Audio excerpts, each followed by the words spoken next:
are in Washington, D.C. I have the pleasure and privilege of serving as communications consultant to the Nuclear Innovation Alliance, and I'll be the moderator for today's discussion. And what a discussion we're going to have today.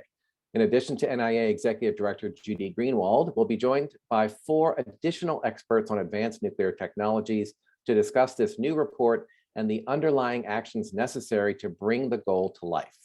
A bit later, we'll be joined by the following advanced nuclear advocates, and I'm going to say them in the order in which they're going to speak as well, just to make it easy for everyone. Nicholas McMurray, the Managing Director of Public Policy at ClearPath. Jessica Lovering, the co-founder and executive director of Good Energy Collective. Josh Freed, the Senior Vice President of the Climate and Energy Program at Third Way. And Adam DeMella, the Global Government Affairs Lead for GE Hitachi Nuclear Energy.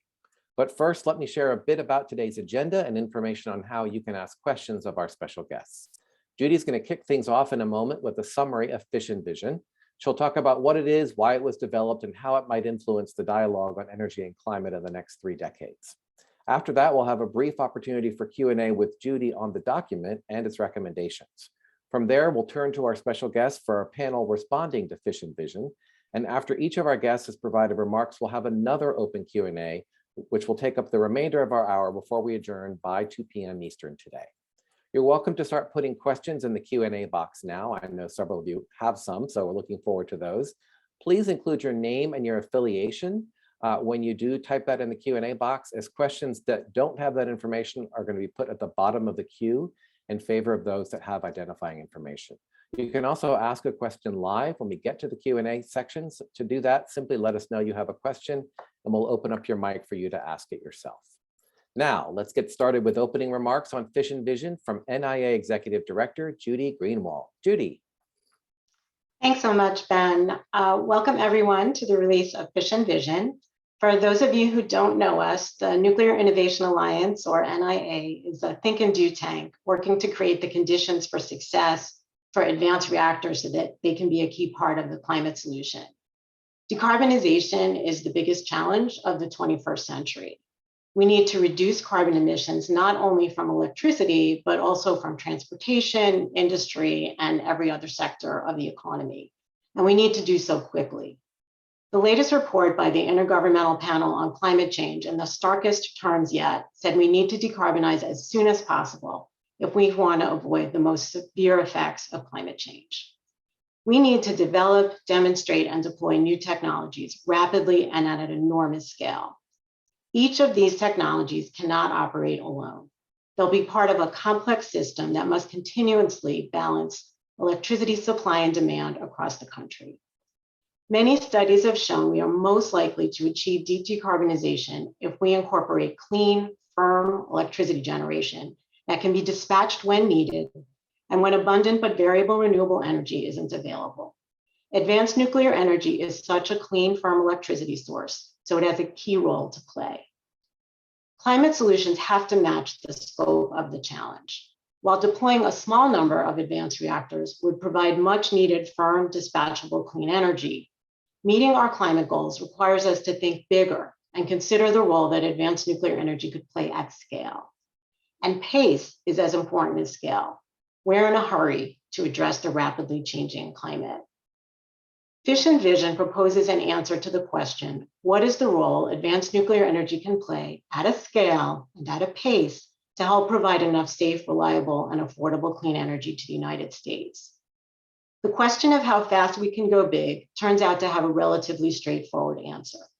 The United States constructed over 100 gigawatts of nuclear energy capacity between 1960 and 1990. We can do it again. We know that Fission Vision is achievable because we've done it before, and because application of modern manufacturing and construction practices can help us meet or exceed historic nuclear energy deployment rates. Fission Vision means doubling domestic nuclear energy production by 2050 to help achieve 100% clean energy in the United States. This vision will help ground a whole of society effort to create the technical, policy, social, and commercial conditions for success for advanced nuclear energy through actionable recommendations for industry, government at all levels, and civil society. Fission Vision presents 3 objectives that will create the conditions for success for advanced nuclear energy. The first objective is catalyzing a robust US innovation and commercialization ecosystem. This means rebuilding the supply chain, completing nuclear projects on time and on budget, creating incentives for deployment, and enabling private investment. The second objective is ensuring social license to operate for advanced nuclear energy. This means modernizing advanced nuclear energy regulation, making progress on spent nuclear fuel, getting siting right for advanced nuclear energy, and prioritizing energy and environmental justice. The third objective is reimagining and integrating advanced nuclear energy and other clean energy sources. This means creating sensible and technology-inclusive climate and energy policies, coupling advanced nuclear with renewable energy and storage systems, and repowering fossil fuel facilities with advanced nuclear energy. We'll discuss these objectives in more detail with our respondents in the upcoming panel. NIA also recommends that the US Department of Energy create an advanced nuclear energy Earthshot as a catalyst for Fission Vision. Like other DOE Earthshots for other technologies, this would integrate activities across multiple dimensions within DOE and across the federal government. It would also integrate DOE's efforts with the broader innovation and commercialization ecosystem that includes private companies, universities, and other entities. The Earthshot will likely require DOE to develop new skills, new contracting and financing mechanisms, and new partnerships, as well as better utilize existing ones. Through an advanced nuclear energy Earthshot, DOE would help the US realize Fission Vision. A US Fission Vision could also have global impacts by leading to the displacement of 1 gigaton of carbon emissions worldwide by 2050. This could be achieved by deploying and operating about 180 gigawatts of advanced nuclear capacity through 2050. This could mean using advanced nuclear energy for both electricity production and industrial decarbonization. To have this global impact, the US needs to do two things. First, develop a proactive whole of government export strategy for advanced nuclear energy technology. And second, work with US allies and trading partners to compete in global markets for nuclear energy while furthering non-proliferation objectives. By jumpstarting the US advanced reactor industry through Fission Vision, we can make significant global progress on both energy access and energy decarbonization. And with that introduction, I'll turn things back over to Ben. Judy, thank you so much for those opening remarks about Fission Vision. And if anyone doubted advanced nuclear's role in the coming decades, hope you don't anymore. We have a few minutes for Q&A with Judy on the vision itself. So if you have a question, you can put it in the Q&A box for me to read out loud, or you can let us know you have a question by raising your hand, as I see someone has done already, and we will call on you. So Victor and Devin, if you could open up Stephen Dolly's mic so Stephen can ask a question, we'll get started. Hello, this is Stephen Dolly with S&P Global Commodity Insights. Can you hear me okay? Yes, we can. Go ahead. Great. Thanks for holding the event, Judy. Good to see you again. We've seen a number of similar reports in recent years on how to meet climate goals with nuclear power, how to reinvigorate the U.S. nuclear sector, how to reinvigorate U.S. nuclear power exports. And usually where such proposals run aground is not achieving consensus on what the goals are or summarizing them in a report, but rather where the rubber meets the road, how to actually do it. And of course, there are very specific goals laid out in Fission Vision, such as, just to pull one as a random example, providing assured HALEU supply. But you know, that's not really an action plan. It's more a list of more specific goals. You know, if there is not a more specific plan, then can you at least describe the process that you and your constituents will use to develop actual implementation and action plans going forward? That would be helpful to get some perspective on that. Thank you. Great, thanks so much for that question. So what's sort of funny to us at NIA about a question like that is usually we're not accused of going too high level. Usually our problem is going too deep.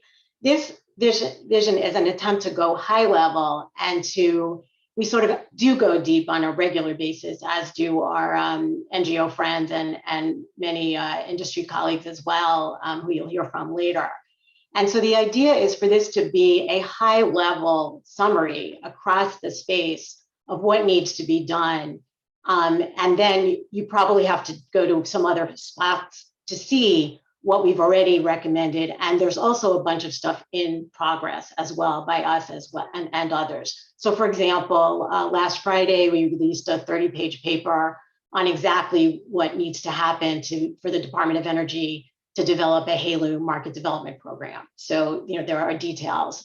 And similarly, in December, we did a long report on exactly what NRC and industry can do to make licensing go better at the Nuclear Regulatory Commission. And there are, more and more things like that. One of our partners who you'll hear from later, Jessica Lovering of the Good Energy Collective, are really going deep, for example, on environmental and energy justice. So this is a cross-cutting summary of across the board what needs to happen that summarizes and draws on a lot of work that's either done or ongoing or needs to start. And what you're making me think is we'll try to maybe add some links to the online version so people who want to go deeper can find all that other stuff. Okay, thanks for giving some perspective on that. So it's essentially, it's reports that NIA has done it in the past and reports that you will continue to do in the future. And our friends and colleagues. Yeah, it's there's a lot of really useful work going on in the space, as you mentioned. Oh, okay. Thanks very much. And I apologize if this was viewed as an accusation. Just a No. I I was making a joke. Usually Okay. we're described as too geeky, not too high level. It's just. Well, we've all been in Wonkland a long time. Thanks. Great, thank you, Stephen, for that question. The next question is in the Q&A box, and it's from Kay Kaufman at RTO Insider. And Kay is asking, nuclear is currently about 20% of US power. So are you suggesting that nuclear would provide about 40%? So it depends what happens with US power. There's a number of different scenarios for what might happen in the future.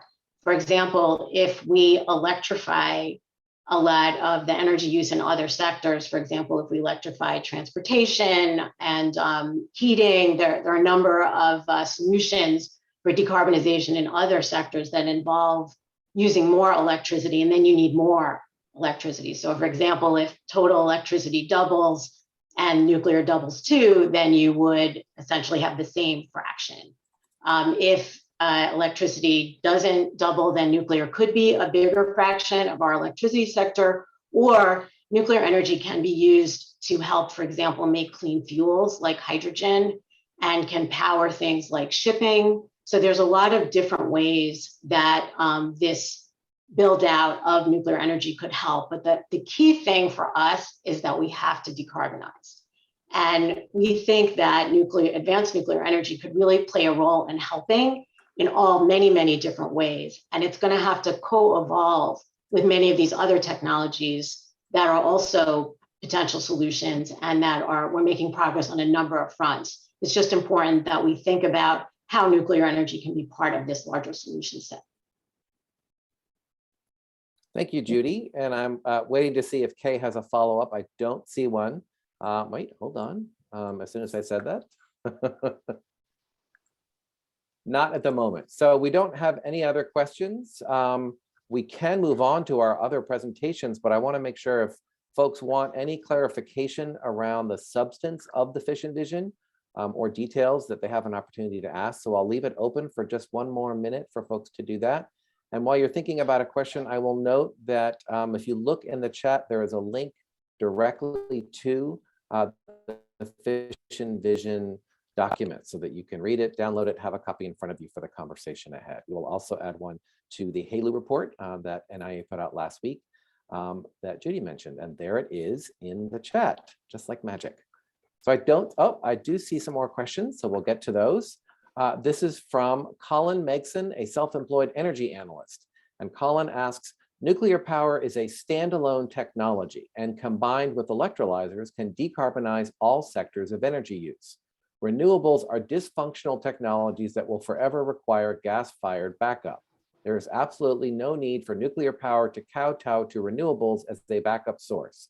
Does the panel agree that renewables should be left to live or die in competition with nuclear power? So we're going to hold that for the panel because we haven't introduced them yet, Colin. But Judy, do you want to say anything about that before we move on? Yeah, I'm definitely not in the camp that it's either or. I think we need both. I think we actually need everything. You have to throw all we can at this problem. It's a really big problem, the climate problem. It needs a multiplicity of solutions. It needs a portfolio of solutions. And I imagine we will need a lot of renewables. We also need a lot of advanced nuclear energy. We need a lot of things. We need a lot of carbon capture, hydrogen, electric vehicles. I mean, this is a massive challenge that has to be met with a set of solutions. It's unlikely, in my view, that one solution will be able to solve it all. Thank you, Judy. And we'll come back to that in the next Q&A so the panel can address those questions. Just going to look and make sure that we don't have, we have a couple more. Wow, great to see this. Dan Yerman from Neutron Bytes asks, a cross-cutting nuclear program involving multiple federal agencies would require White House coordination. In the past, so-called energy czars have worked out particularly well. What are your ideas for ways to bring all stakeholders, public and private, to the table and to work together? Are the incentives and action forcing mechanisms that would help? So I think White House coordination would certainly be helpful. Also, as you probably saw, we recommend this DOE Advanced Nuclear Energy Earthshot. DOE could also do a lot of coordination. Civil society also can do a lot of coordination. We do that, but yes, it would definitely be helpful if we could have a coordinating point within the administration, and would certainly welcome that.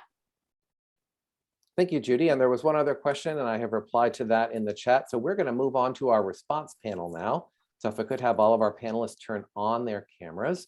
It's my pleasure to introduce 4 wonderful advocates, experts, smart people on this topic. We're going to hear from each of them in turn. I'm going to introduce them all now to avoid having to stop the conversation between each one and introduce them. So I'm going to give you their names and titles and the order in which they'll speak, and then we're just going to hear from them. So first, we're going to hear from Nicholas McMurray. He is the Managing Director of Public Policy at ClearPath, as you can see by his jazzy backdrop. He's going to address the first objective of Fission Vision. He'll be followed by Jessica Lovering, the co-founder and executive director of Good Energy Collective. She's going to address the second objective of Fission Vision.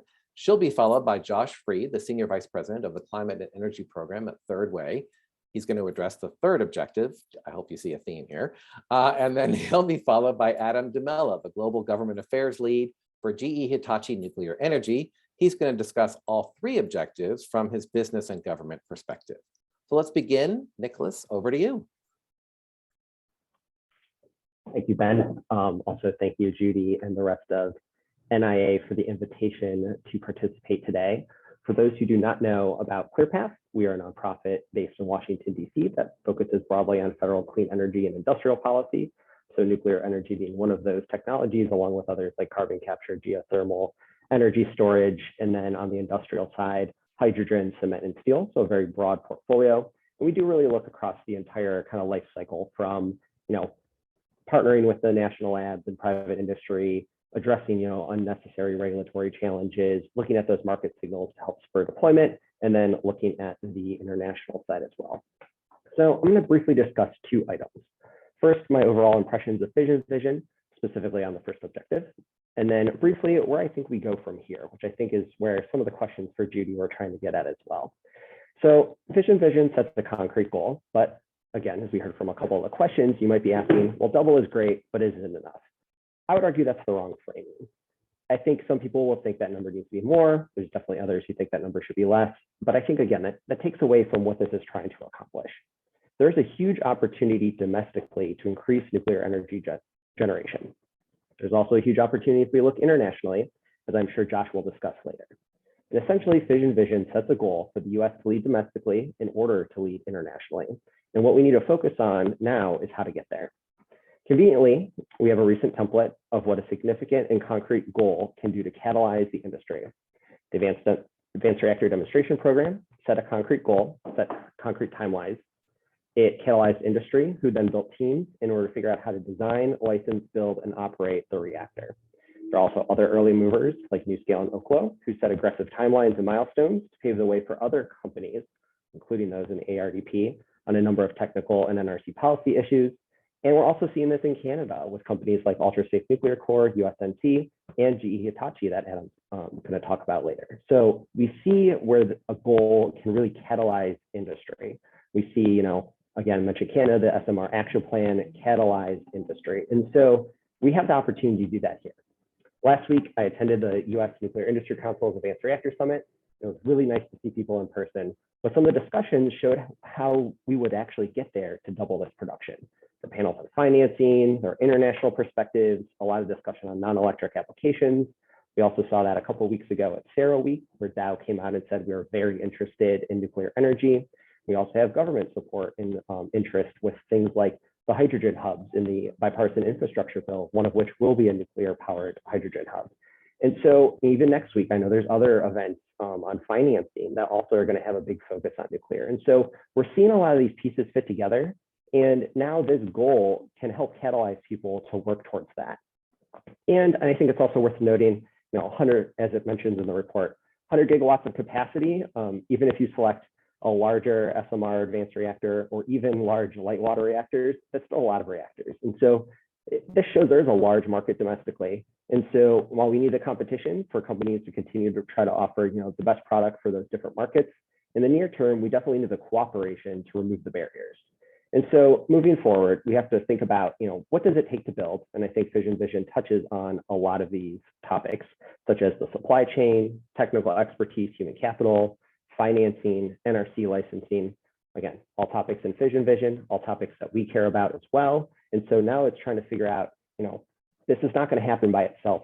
In order to be successful, we have to focus on these different things. We have to focus on making sure the ARDP and other early movers will be successful, recognizing not everything's going to be perfect.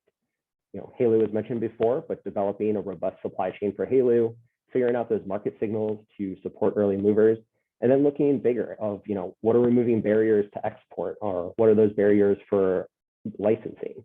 And again, a lot of interest, and I would argue a lot of interest in Congress on a bipartisan level on all of those topics. And so I'm really excited to be here. Again, excited to hear the remarks from the other panelists. And I do look forward to our question and answer session later. Thank you.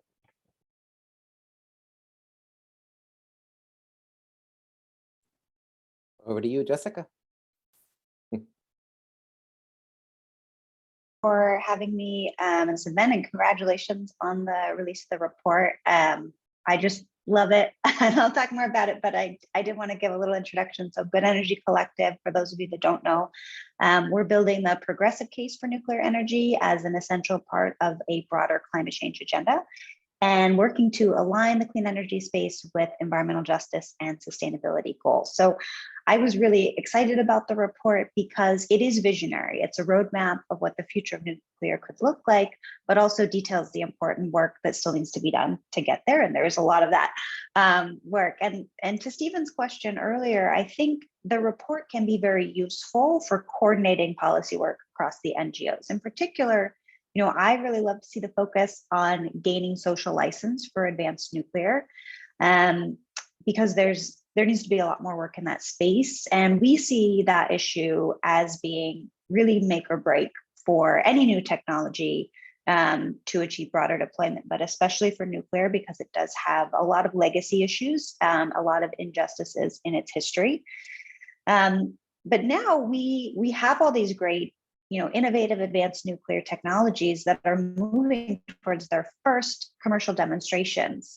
And it's exciting, but those projects will need to be successful, like really successful, if we're going to have scale up, if we're going to scale up deployment to meet the goals of decarbonization of the energy system. And for those projects to be successful, we'll need genuine community support and buy-in. And this will set an example for other communities that may be interested in hosting. So as Judy said, the report lays out 4 recommendations for how to develop strong social license, including modernizing regulation, progress on spent fuel or nuclear waste, getting siting right, and prioritizing environmental justice. Not simple enough, just 4 things. I'm joking. Each of those issues are a really big lift. And so I think we do need to have strong coordination across all the nonprofit organizations, but also government agencies that are working in this space to help develop policies that move each of these forward. We've been really excited to see the Biden-Harris administration's focus on justice with respect to climate change mitigation and adaptation. But there are definitely fears right now that after the midterm elections, there may not be the same support in Congress to put actual money towards justice to addressing these issues. So I have some examples of opportunities, but also challenges. So I think advanced nuclear technologies, particularly small modular reactors and microreactors, offer some opportunities for more equitable deployment of nuclear. They're not a silver bullet, but they do facilitate more community ownership and control over energy production. They can be easier to finance and have less risk for owners. So that's something that does fit in with a more progressive vision of a clean energy transition. These technologies could also facilitate earlier deployment of nuclear internationally, especially looking towards emerging economies that may not have the capacity or even the demand for electricity for a traditional very large light water reactor. So could open up more equitable deployment of nuclear, both domestically and abroad. So I think, what we can do as a community that sees nuclear as an important tool in the fight against climate change is keep making this case, as is laid out in Fission Vision, that prioritizing environmental justice, developing these equitable siting processes, they're not just the right thing to do, but are actually critical to the success of the advanced nuclear industry, because they're going to reduce project risk and ensure more sustainable support for the technology over the long term.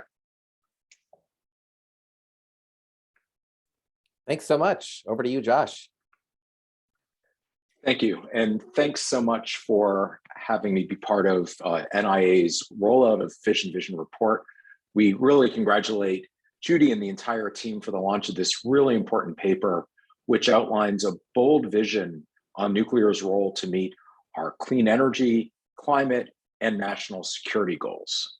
As many of you know, Third Way has long been an advocate for nuclear power, centrally because of climate. And the analysis we've done reinforces Fission Vision's goal of doubling domestic nuclear energy production by 2050.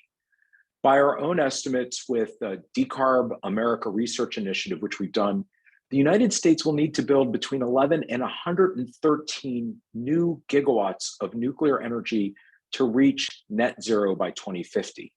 And in pathways where deployment of renewables is limited due to siting or other challenges, the US needs a minimum of at least 100 gigawatts of new nuclear. This is the vision that Fission Vision lays out that we now need to meet. And as you consider this and why nuclear is such an important at this pivotal moment, Congress is still considering a multi-billion-dollar clean energy package. The world is reeling from the energy crisis caused by Russia's invasion of Ukraine. US policymakers are discussing our country's role in supporting European allies and the importance of energy sovereignty. And previous opponents of nuclear technologies, both at home and abroad, are reconsidering their stance in the face of these massive challenges, to say nothing of climate change. Now, the good news is the United States is in a unique place to lead on the commercialization and export of advanced reactors that can help our allies meet their own climate goals, protect energy sovereignty, and reinforce the values of democracy and human rights. And that's why the vision part of Fission Vision is so important.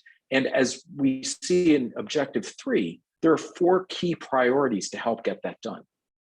It's having technology-inclusive climate and energy policies, integrating nuclear with renewables and other clean energy technologies. which is a goal that we strongly support and we think is part of the reason nuclear is now primed to play a bigger role in the United States and parts of Europe. Repowering fossil fuel facilities with advanced reactors, and meeting unconventional power and non-power needs. Now, nuclear power, and especially advanced nuclear, as Fission Vision points out, has a diverse set of applications that can help decarbonize different parts of the economy. And I think we need to focus on this broadly and not only focus on the electricity sector. Yes, it has firm dispatchable electricity for a 24/7 grid, but it also provides high temperature electrolysis to produce hydrogen, high temperature heat for industrial processes, thermal storage, and more. And as NIA highlighted, these services must be incorporated into the technological planning of advanced nuclear so that it can meet the broad set of demands from growing clean energy markets. To build out this nuclear capacity, as we're looking at this and as NIA is looking at it and the community that is participating in today's event, we believe the US must embrace every clean energy policy, such as clean energy standards that can ensure utilities planning for 100% clean grid can invest in firm, dispatchable technologies like nuclear. That the United States, states, companies, and other countries do not enact policies that discriminate between clean energy technologies. Low and zero carbon is low and zero carbon, and we should embrace all of it. And have our regulators recognize that nuclear plants closed or not built are almost always right now replaced by fossil fuels. That's bad for the economy, it's bad for security, it's bad for public health, and it's bad for climate. It should be factored into decision-making. Now, doubling nuclear energy in the US so that we can reach net zero by 2050 feels like an incredibly ambitious goal. However, we as a community have already put the framework in place to make this happen. It wasn't that long ago, 2014. It's only a short time when even in the halls of power in Washington, DC, the idea of building any new nuclear, let alone developing and commercializing advanced nuclear technology, was seen as a fantasy that might be 20 years away from being 20 years away. And today, we've got the Advanced Reactor Demonstration Program, more than $2 billion in federal funding, and broad bipartisan support for civilian nuclear energy. Many European countries are now looking to the US and to nuclear power to once and for all cut the natural gas pipeline with Russia and through a combination with wind and solar and nuclear gain energy sovereignty. But we have to have the technologies to export them. So in conclusion, US investment in advanced nuclear was made with incredible foresight. Not only will advanced reactors play a critical role complementing renewables, as the NIA report lays out, in meeting energy demand and reducing emissions at home, they're going to be a crucial tool to strengthen energy security for our allies abroad and reduce our dependence on energy supplies from authoritarian regimes. We really applaud once again NIA for the release of the Fission Vision report, and especially its highlighting the importance of developing innovative ways to deploy nuclear power. These recommendations could not come at a more timely moment with everything that's going on, and really glad to be part of this event and part of the panel discussion after this. Thank you. Thank you, Josh. Adam. Hope I'm not muted here. Let's see. Okay, so thank you. First off, I had a great honor to be part of this panel. Challenge in going last, of course, is a lot of smart things have been said now, so you've raised the bar a little bit. Hopefully I won't disappoint. I want to start off by thanking Judy and her team. I think it's important that as we, as a country, we fight through the energy transition, and as a world, we do that. Nuclear has to find its voice, and it's visions like this that help us do that. When we talk about nuclear, it's kind of interesting because the discussions that we have in the US and the discussions we have everywhere else are a little bit different. In the US, it's focused almost entirely on climate change. You get on a plane, you go to Europe, and you talk about nuclear, and it's about energy security. And that predates the tragic events in Ukraine. I believe the events in Ukraine have accelerated the energy transition, but they continue to push the importance of energy security to the fore. And that's something we have to think about as we go forward. And it's also something that the US has a key role to play here, but we have to get it right. If we don't get it right, someone else will fill that void, right? And that'll be sort of a theme in my, in every discussion that I have going forward, but certainly today. Little tiny bit of background on GE's nuclear work. Most of you may know this already, but we've been nuclear pretty much since the start of nuclear. In fact, we hold the AEC license #1, AEC being the predecessor organization to both the NRC and the Department of Energy, and that's for a facility out in Vallecillos, California. We also, a lot of people don't know this, we designed the second submarine core that the US Navy used and many of the subsequent cores that are even in operation still today. So we've been in nuclear for a while. We make fuel, we do services, we make components, et cetera, for the existing fleet, but we are very much excited to be transitioning again to a company that's working on new nuclear generation. And we have a foot in, when we talk about advanced SMRs, there's a whole host of technologies that span that, from Gen 3 plus reactors to Gen 4 reactors. We have our very own Gen 3 plus reactor that we're working on now, and we're also a partner on one of the ARDP programs for Gen 4 reactor. So it's a very exciting time. Very briefly about me, I'm a recovering engineer. And so even though I've been working in politics and finance and policy for over 20 years, I'm still conditioned to think about every problem as a math problem. So when I look at, the future and I look at energy, somebody asked about the 20% today and would we double to 40? Electrification is a huge issue, right? If we're going to solve climate, it's not just about, the electric that's on the other side of the plug in your wall. It is about industrial power. It's about heat generation. It's about vehicles and transportation. And when we start to do those things, I think we may look back in the future and say, hey, Judy, you were a little too conservative in the number you put in your report. Certainly that's my hope, right? Now, that's the demand side. And our challenge really is, once you do the math problem and you figure out what we need, all the hard work is in front of us. Now we have to figure out how to meet that need. And that's where the hard work is going to come. So very briefly here, I'm going to hit just a little bit on each of the three pillars in the report. The first one being catalyze innovation and commercialization. I think the key thing there for industry is to make sure that we make good on our promises and that we're intellectually honest, right? We can't all deliver all the technologies that are in our minds and have those things up and online in the next 4 or 5 years. Some of them, just from a technology standpoint, aren't ready. Some of them don't have a fuel supply. We got to solve that problem first. And so one of the things we need to do as an industry, and we need to do in cooperation with government, is figure out what's ready to deploy in the near term and work on those things in the near term, and then continue to work on the improvements that come in the next generation and the generation beyond. Because if we don't have a bridge to the future, then we don't ever get to the future. That's really important. On time and on budget is probably the biggest part of all of that, right? Everybody looks at us as soon as we start talking about nuclear and they go, takes too long, costs too much. And I would argue that that's probably true for most of our really big, unique, one-of-a-kind programs that we've done, whether they're nuclear or not. When we build sports stadiums, they overrun. When we build big buildings and bridges, they overrun. We build tunnels, they overrun. We're not very good at big, and we're not very good at one-of-a-kind. And that's where SMRs are key. We have to get through the first one, and we have to get them licensed, but then we have to figure out how to do them in serial production. We also have to figure out how to simplify them, not just the designs, because the design's a small part, or the actual reactor itself is a small part of the cost of building a reactor. A lot of the cost of building a reactor is the excavation, right? And so we need to be innovative in those areas so that we can build them more affordably. When I think about the social license to operate and modernizing our regulators, one of the things we have to keep in mind, here I go a little bit against the general current. For the last several years, there's been a lot of downward pressure on the NRC and their budgets.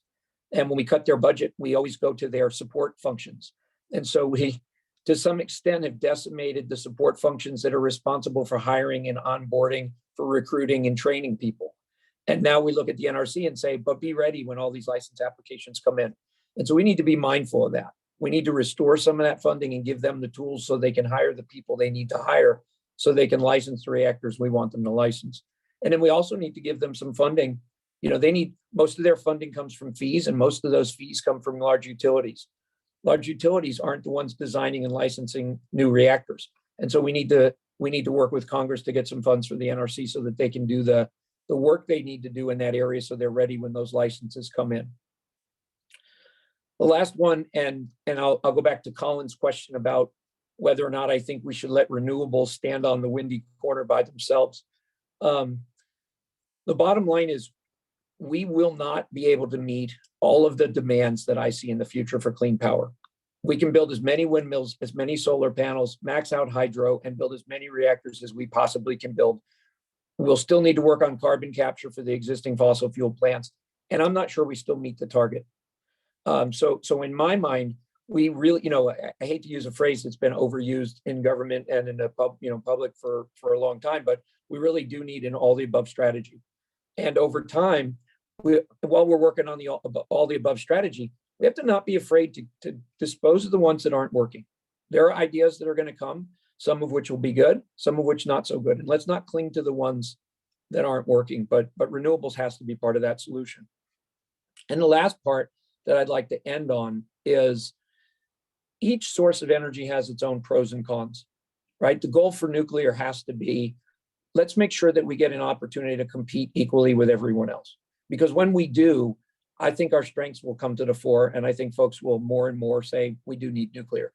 People have been closed-minded about nuclear for a long time. All of a sudden, are asking questions, and there's a reason for that. And so I go back. At the end of the day, I said it up front. I'm an engineer, and to me, it's a math problem. We are not going to have enough sources of clean power, so we need them all. I think the vision does a really good part of starting to lay out that argument. So thank you, Judy. And I'll end there. Wow. Well, it's a shame that none of you had any insight. Thank you all so much, Nico, Jessica, Josh, and Adam, for your candor and your clarity.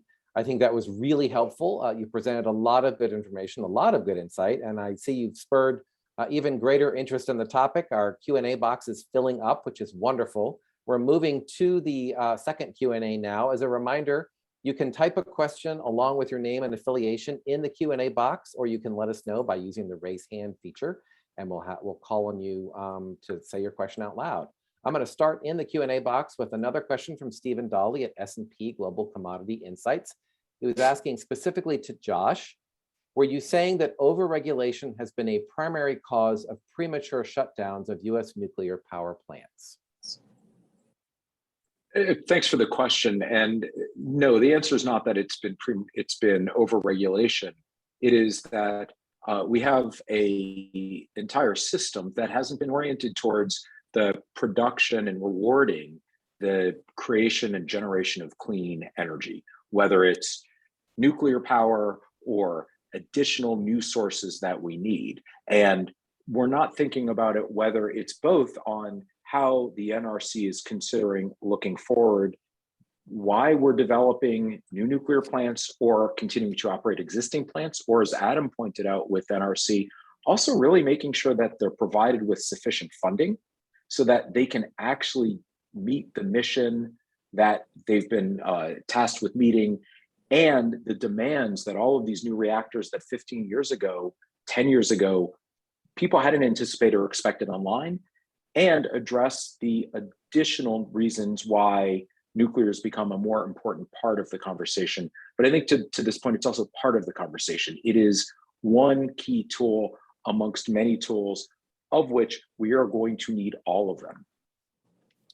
Thank you, Josh. And just to follow up, Stephen had another question, which can be for any of you. It seems in most cases more to be an issue with market structures and valuing in those markets the contributions of baseload generally and nuclear specifically, rather than too much NRC, et cetera. I think he's saying specifically in response to what some of you were saying. Anyone want to address that?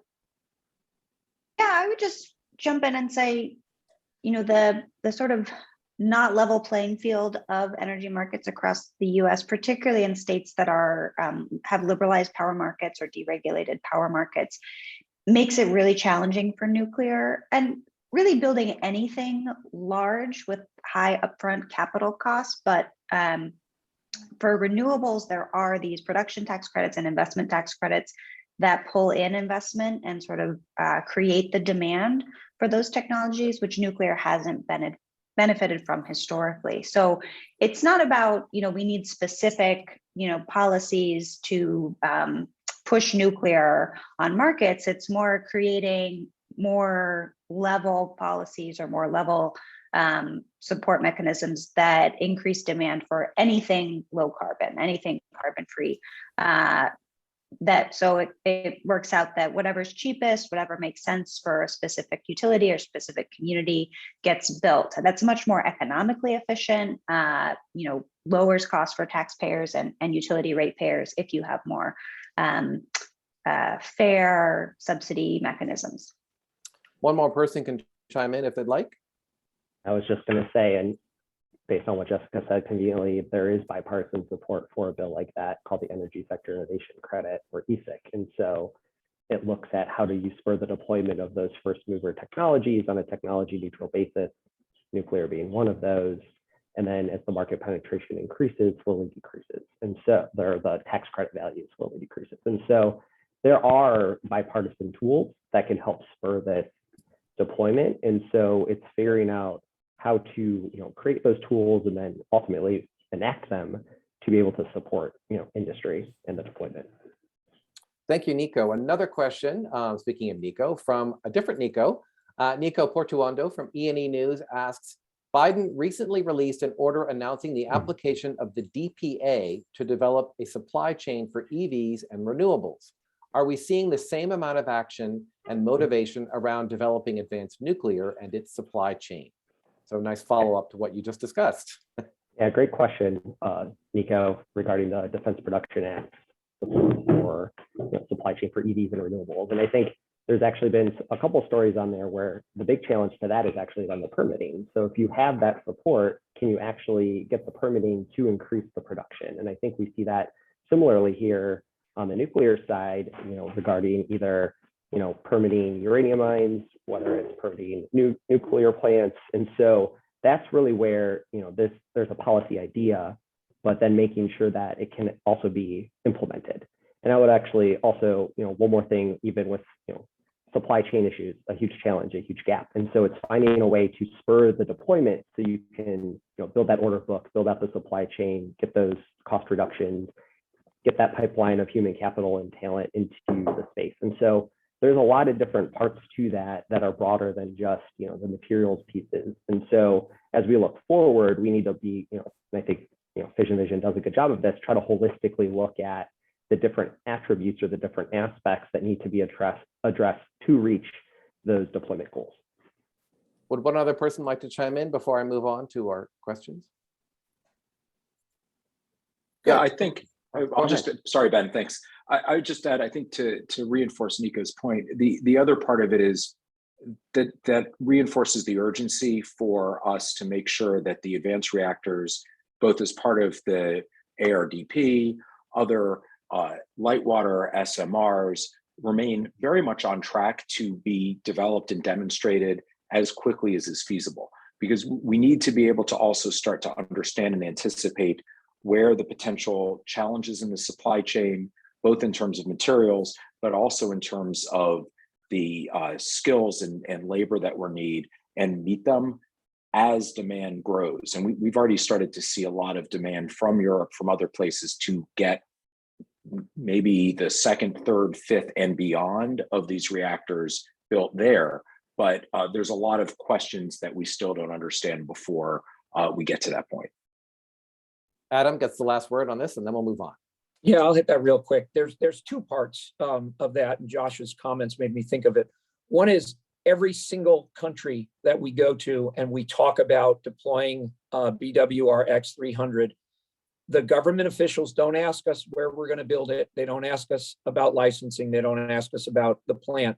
They ask us, what components can you build in this country?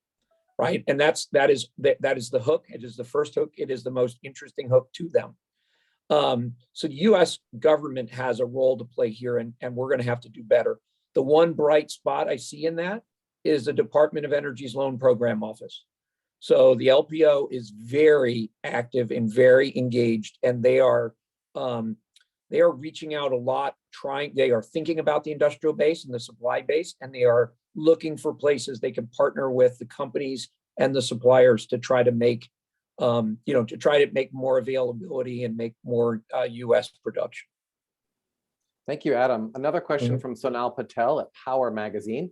Would you comment on proposed timing for development encouraged by the Earthshot to meet the 2050 vision? What would ideally be the first target? For example, the first hydrogen Earthshot seeks to reduce the cost of clean hydrogen to $1 per kilogram in a decade. Anyone want to jump on that one? I'm looking at Judy as she's smiling. Yeah, we did not yet develop that target. We are hoping that DOE takes us up on our suggestion to develop this, and we'd love to work with them and others to work on a set of cost targets. It's a little bit complicated to do cost targets in the nuclear space versus some of these other spaces, and to some extent, it's because there's so many different use cases and different sizes. So a microreactor, for example, could be more expensive, yet still competitive because it could be with other scale, solar, or even replacing remote diesel. So there's a different cost target that might make sense for microreactors than it would for larger reactors. Also, microreactors could have a big role in helping us come down the cost curve for other types of reactors, because you can build them more quickly and you can learn from multiple build outs of each one. So dynamic there. So you could have a roadmap that has some component of reactors of different sizes for different use cases. We also think nuclear will be part of the hydrogen Earthshot, because you will be able to make hydrogen from nuclear as well. So I think we do need to think about cost targets. We need to think about how they might work in this particular sector. And as I think Adam mentioned, we mentioned before, a big issue for nuclear is to build things on time and on budget. And this whole manufacturing capability, where we build more stuff at some kind of a manufacturing facility, and then you actually assemble on site, as opposed to everything being bespoke, is really important. And so we need to integrate that type of a goal as well. So it's a complicated task we're suggesting. We want to work more on it, and we also hope others will work with us in conjunction. Thank you, Judy. I want to go to a couple of questions from Kay Kaufman at RTO Insider. I'm going to put two of them together and then come back and do a few more. So what kind of price tag will this cost, she asks? What levels of public and private investment will be needed? And ultimately, will it be ratepayers who pick up the bill? She also asked a related question: how much transmission are we going to need once we figure out siting? Those are some big questions. I'm not sure who wants to jump in first. I'll just quickly answer the transmission question, because this is something I looked at a bit with regards to land use policy and land use of clean energy transition. There are good estimates. So Princeton has this Net Zero America study that looks at how to reach deep decarbonization goals with different technology options. And the truth is that we need a lot more transmission if we're going with a heavy renewable system than if we have more nuclear. And that's one of the reasons to keep nuclear on the table, is it lowers the need for new transmission lines because it's much denser and also firm power, so it's always on. So because renewables tend to be variable, you need to move that power around more, and to do it most efficiently, you need big power lines, and it's increasingly difficult to build new transmission. And this is also a reason there's a lot more interest now. We've had a report come out on coal repowering with small modular reactors, because there's existing transmission lines at those sites. And so if you build nuclear at that site, you can take advantage of those. You don't need to build new transmission lines. And so that's easier, and also takes advantage of existing infrastructure. Who else would like to address that? I can jump in on that. Okay. A lot of times folks ask about who's going to pick up the cost. And, when we think about nuclear, at least when I think about nuclear, it has to become cost competitive with other sources of power. So it's not anyone picking up a tab, it's people paying for their electricity no differently than they do today. The key is you can't just bolt on cost savings later, right? You have to include them upfront in your design. And so, so one of the things, for example, that we have done in our SMR is we started with a blank sheet of paper and said, how do I make a more affordable small modular reactor? How do I maximize the use of things we have today, right? The fuel that goes in that reactor will be fuel we're already making today in our factory. Many of the components are components that already exist and are in operations today. A big part of the cost is the excavation. Instead of this, giant evolution where you clear away millions of cubic feet of dirt and soil, put in place a hand welded steel framework and import concrete, and then all the backfill is engineered backfill.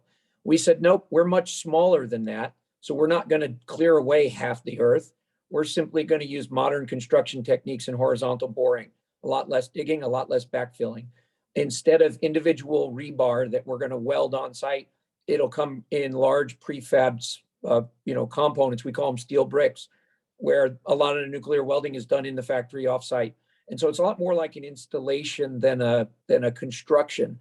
And then we did some really simple but elegant things in the design of the reactor itself and the pressure vessel, so that we were able to eliminate a lot of steel and concrete. We'll have less than 50% of the same amount of steel and concrete per megawatt as existing reactors, right? So at the end of the day, if we don't design in upfront and then execute properly so that we can build nuclear reactors that are competitive with today's sources of power, we won't make it. There won't be a nuclear future. Thank you. Judy, you want to Ben- add anything before Yes, I sir. move on? I can let Josh go and then I can clean up. Do you want to? Okay, quickly, Josh, because Very- we do yeah, have very one more quickly. question to get to. I think Adam's point's really important to not underestimate, which is that the new nuclear developers are approaching this as a business challenge as well as a technological challenge, and they are anticipating that they have to be cost competitive and show a ton of value, is one. Number two is advanced nuclear built in the US and then shared overseas is a critical component of this, and it has a different value proposition. I do think that we need to look strategically at investing more federal dollars in making sure that our allies have US nuclear technologies so that we're exporting our values of democracy and human rights and free speech, as well as technology. Yeah, thanks so much. I just wanted to step back a second on cost, because I feel like this is a really important framing. So the most expensive thing to do is to let climate change happen, because climate change is very expensive. And all of the scenarios that many of us have worked on, and there's a lot of really excellent work on this, show that we're going to need a lot of investment to change out our infrastructure and build clean and achieve our goals. It's going to be very large. But they also consistently show that if nuclear is part of the solution, the cost is lower. So this is about making sure that as we decarbonize, we actually are as cost effective as possible. And it's not all about nuclear, but it's nuclear as well as other technologies together can create a portfolio where, as cost effectively as possible, we can do what we need to do, which is decarbonize and avoid climate change. Thank you, Judy. That's going to have to be the last word. We did not get to questions from our friend River Bennett, from Robert Eichord, another one from Colin Megson, another one from Kay Kaufman and Stephen Dolly and Rama Ponangi. I have captured all of those. We will follow up with you all by email. We thank you for all of your great interest. Really is remarkable to see. Sort of proves the point of why we need a vision, I think. We did ask for an hour of your time today, though, and we do want to keep our word. We hope you have enjoyed today's conversation about the NIA's Fission Vision. For more information about NIA and to download a copy of the Fission Vision, you can see the links in the chat, or you can just go right to the NIA website at www.nuclearinnovationalliance.org. We encourage you to follow the NIA on Twitter at the NIA.org, and look for NIA on LinkedIn by searching for Nuclear Innovation Alliance. We're so glad you joined us today, and we've appreciated your interest and your very insightful questions. We will follow up, as I mentioned, and we look forward to seeing you again for another NIA event. For now, we'll say so long and thanks, be well, and take care.